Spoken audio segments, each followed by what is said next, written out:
오늘도 하나님을 예배하시는 모든 분들에게 주님의 은혜가 함께 하시기를 주님의 이름으로 간절히 축원합니다. 다메섹에서 유대인들의 죽음의 위협에서 벗어난 사울은 예루살렘으로 올라갔습니다. 이는 사울이 다메섹에 있는 그리스도인들을 체포하기 위해 예루살렘을 떠난 지 3년 만의 일이었습니다.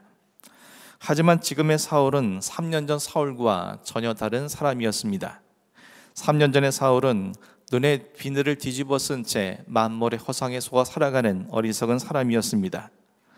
그리고 그리스도인들은 모두 죽어 마땅한 자로 여기면서 그들을 남녀를 분문하고 잡아다가 핍박하는 것을 생애 목적으로 삼아갔던 박해자요 대적자였습니다. 그는 자기 신념을 위해서라면 폭력과 살해마저도 불사하던 편견과 욕망의 화신이었습니다. 하지만 3년이 지난 지금 사울은 비늘 벗은 눈으로 만물의 실상을 바라볼 수 아는 진리의 사람이 되었으며 주님의 택한 그릇으로 살아가는 생명의 도구가 되었습니다. 이처럼 사울은 3년 전에 비하여 볼 때 완전히 새로운 존재가 되어서 예루살렘을 향해 올라간 것입니다. 그가 이처럼 3년 만에 예루살렘으로 올라가게 된 목적은 예루살렘의 제자들과 영적인 사귐 속에 그들의 공동소의 일원이 되어서 그들과 동역하며 복음을 전하기 위해서였습니다. 하지만 사울의 생각과는 달리 예루살렘의 제자들은 그런 사울을 받아주지 않았습니다. 그들은 모두가 다 사울을 두려워했으며 그리스도인이 되었다는 사울의 말을 믿어주지 않았습니다. 이에 사울이 여러 차례 그들과 사귀기 위해 반복적으로 시도했지만 아무 소용이 없었습니다. 이는 예루살렘 교회의 그리스도인들에게 사울은 여전히 3년 전 자신들을 혹독하게 박해했던 박해자로만 보였기 때문이었습니다. 그런 사울을 예루살렘 교회의 사도들과 그리스도인들에게 받아들일 수 있도록 역할을 해준 사람이 바로 바나바였습니다. 바나바는 사울에게 일어난 모든 일들을 상세하게 그들에게 설명해 주었고 그의 믿음이 진실이라고 보증해 주었기 때문에 예루살렘의 사도들과 그리스도인들은 사울을 받아들여 주었습니다. 지금까지 사울을 받아주지 않던 그들이 바나바의 말 한마디로 받아들일 수 있었게 된 것은 그만큼 바나바를 예루살렘 교회 그리스도인들이 깊이 신뢰했기 때문이었습니다. 사도들이 바나바의 본래 이름인 요셉으로 부르지 않고 위로의 사람 아들이라는 뜻의 바나바라고 별칭으로 부르는 것만큼 또 사도행전이 바나바라는 이름으로 지속적으로 기록을 하고 있을 만큼 바나바는 모든 사람들에게 참된 위로를 전하는 위로의 사람이었기 때문에 그들은 그의 말을 온전히 믿어준 것입니다. 그가 이처럼 위로의 사람이 될 수 있었던 것은 구원과 전혀 상관이 없던 자신을 구원하시기 위해 한치 오차도 없이 모든 일들을 이루어 가신 주님의 사랑이 그의 심령을 위로하셨기 때문이었습니다. 주님의 위로하심이 오늘도 그의 삶에 충만히 임했기 때문에 그는 모든 사람들을 위로할 수 있었던 겁니다. 그리고 위로의 사람 바나바는 오늘도 예루살렘 교회 그리스도인들에게 거부당함으로 크게 상심했을 사울에게 찾아가 위로하며 사울이 지금까지 겪게 된 모든 일들을 경청하며 성심껏 들어주었을 것이고 그와 얼마간의 시간을 보내면서 그것이 진실이라는 것을 알게 된 것입니다.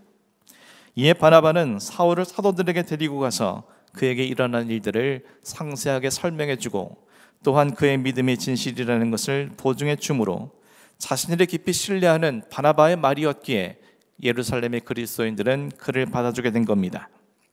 그로 인해 사울은 드디어 예루살렘에 출입하면서 모든 곳곳에서 주 예수의 이름을 담대하게 증언할 수 있게 된 것입니다. 그때 일어난 일들에 대해서 오늘 본문 28절, 29절 말씀이 이렇게 전해주고 있습니다. 사울이 제자들과 함께 있어 예루살렘에 출입하며 또 주 예수의 이름으로 담대히 말하고 헬라파 유대인들과 함께 말하며 변론하니 그 사람들이 죽이려고 힘쓰거늘. 사울이 드디어 예루살렘 곳곳에서 주 예수의 이름을 증언할 수 있게 되었습니다. 하지만 사울은 이내 장애물을 만나게 되었습니다.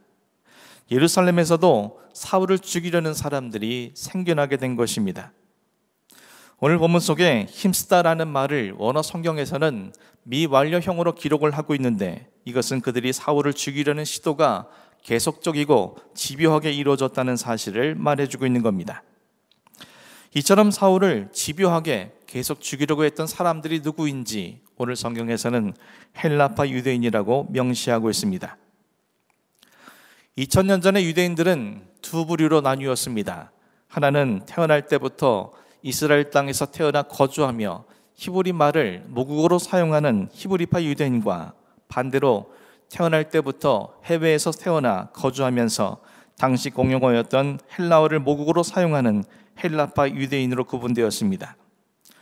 그러므로 오늘 사울을 집요하게 죽이려 했던 사람들은 해외에서 태어나서 거주하는 헬라파 유대인이었던 것입니다.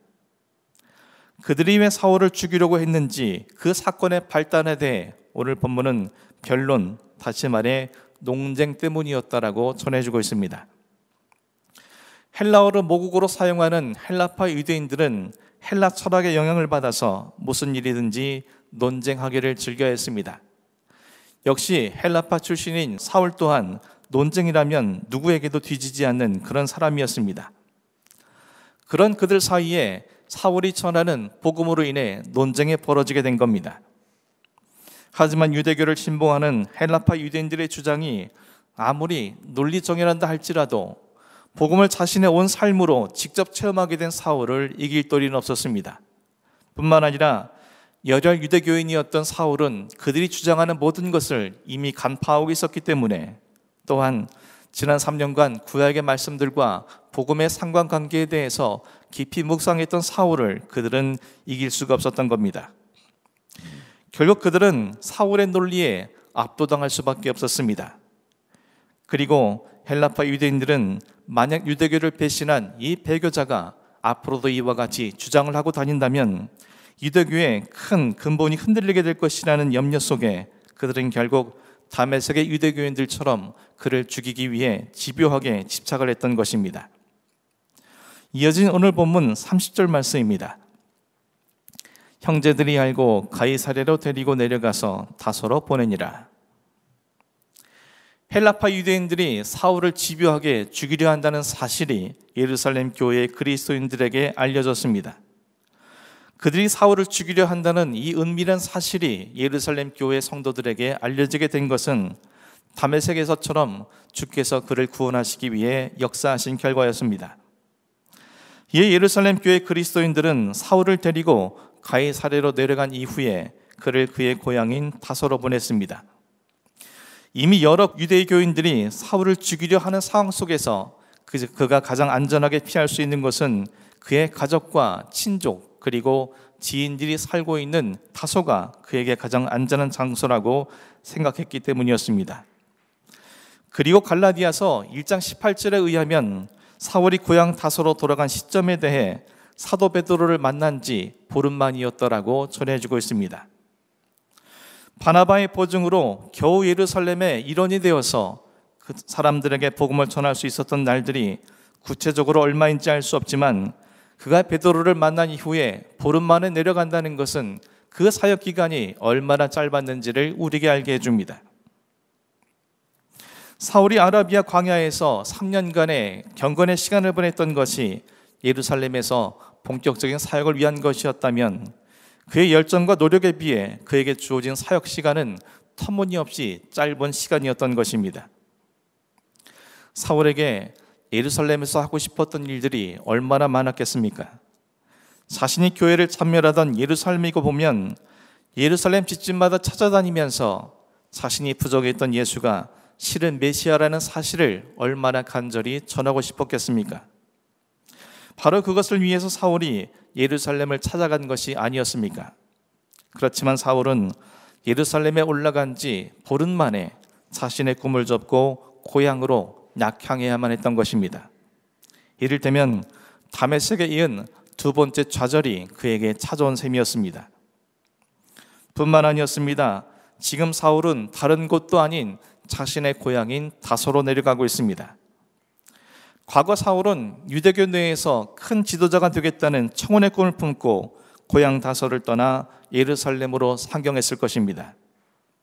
그리고 이를 위해서 사울은 그곳에서 당시 최고의 율법학자라 불리는 가말리엘의 문화상이 되어 엘리트 교육을 받았고, 다른 사람보다 더 철저하게 율법을 지키며 살아갔으며, 유대교를 위해서라면 어떤 일을 마다하지 않고 서슴없이 행하는 열심으로 대제사장과 유대교 지도자들에게 신임을 한몸에 받는, 다시 말해 유대교 내에서 출세가 완전히 보장된 전도 유망한 청년이었던 것입니다.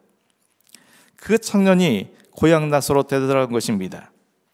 하지만 사울이 지금 다소에 내려가게 된 모습과 상황은 다소를 떠날 때의 사울과 그의 가족들과 그리고 가까운 사람들이 기대했던 그런 모습이 아닙니다. 우선 그는 더 이상 유대교인이 아니었습니다. 오히려 그는 유대교와 절연하고 유대교인들이 멸시하는 그리스도인이 되어서 고향 다소를 돌아간 것입니다.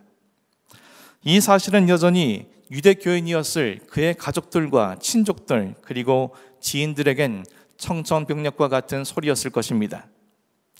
그들의 입장에서 볼 때 어쩌면 사울이 정신적으로 무슨 문제가 생긴 것은 아닌가 염려를 했을 수도 있습니다. 하지만 시간이 지나면서 사울이 그리스도인이 되었다는 사실이 진실이라는 것을 알게 되었을 때 이런 가족들의 입장에서 그에 대한 기대가 컸던 만큼 실망도 컸을 것이고 심지어 배신감을 느끼게 했을지도 모릅니다.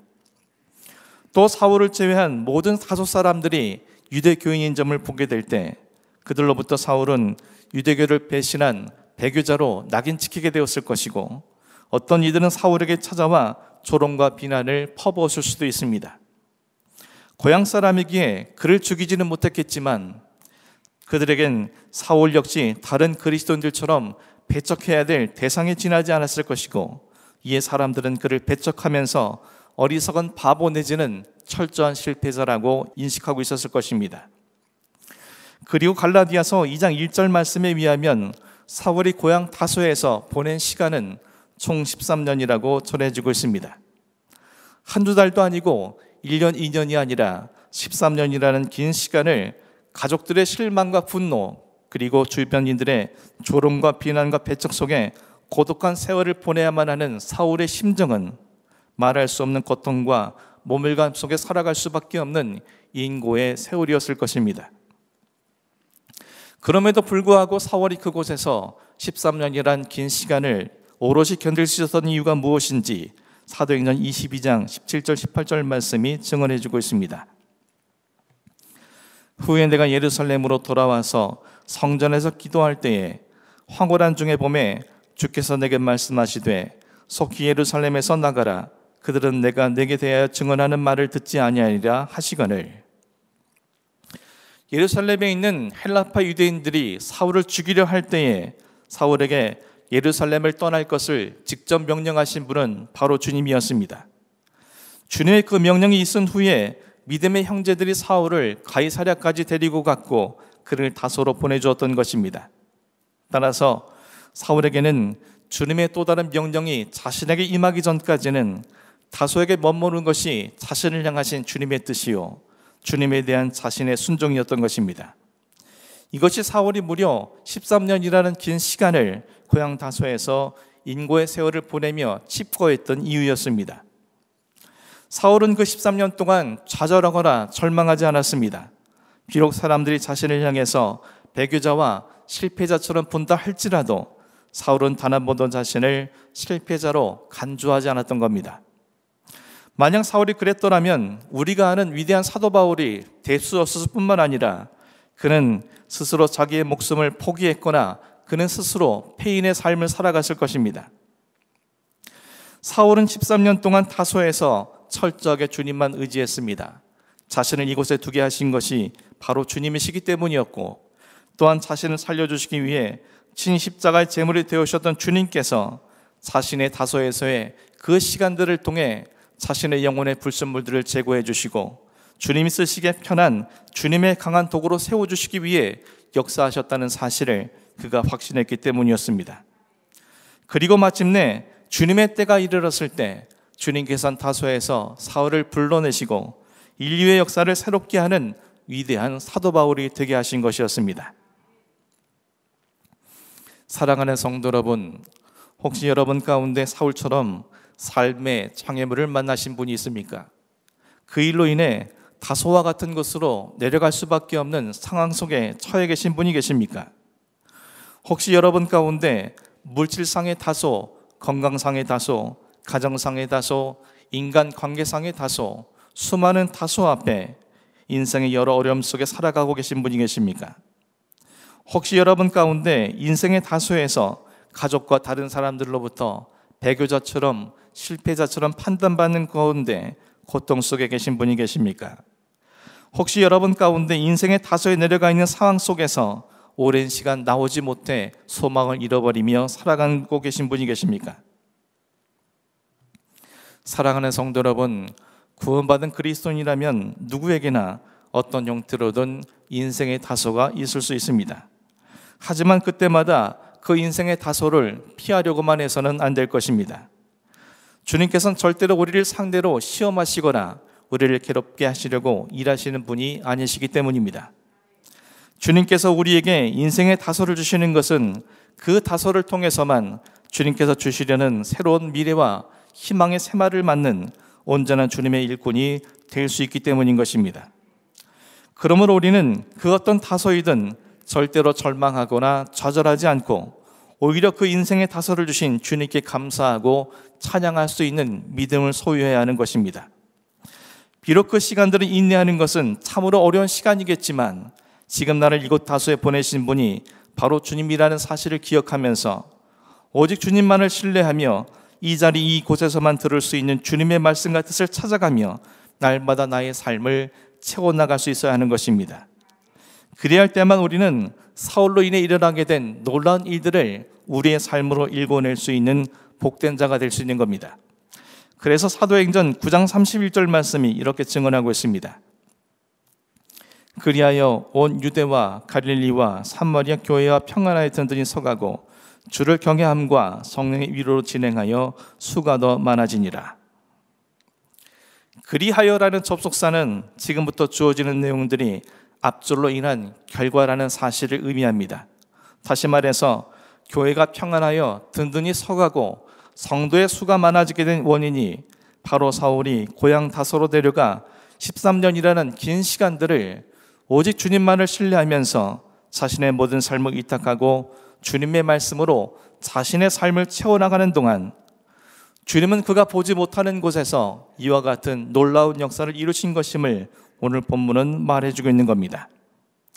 우리에게 주어진 인생의 다소에서 우리가 주님을 온전히 신뢰함으로 내 자신을 주님께 온전히 의탁하고 주님의 말씀하신 말씀으로 내게 주어진 삶을 이해하고 순응하며 그 깊은 뜻을 깨달아 인내하고 살아간다면 우리 눈에는 아직 보이지 않으나 그리하여 주님은 그런 우리를 통해 당신의 놀라운 역사를 이 땅에 일구 가시는 것입니다.